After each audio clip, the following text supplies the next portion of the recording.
Një operacion i gjerë antidrog i policisë së Tiranës çoi në pranga 22 persona, të dyshuar si pjesë e një grupi kriminal që merrej me trafikun e lëndëve narkotike.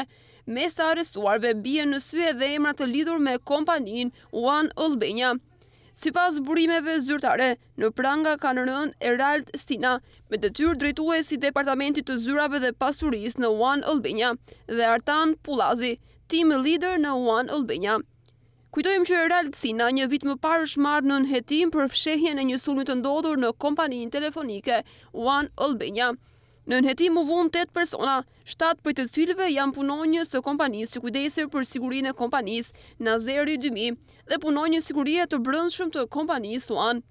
Ngjarja ndodhi rreth orës 2:30 të datës 25 dhjetor, ku 2 shtetas të maskuar hynë në ambientet e pikës One në zonën e Laprakës, duke dëmtuar drynin e derës së pasme. Edhe përfaqësues të kompanisë telefonike kanë qenë në dijeni të ngjarjes, por nuk e kanë kallëzuar atë në organet kompetente.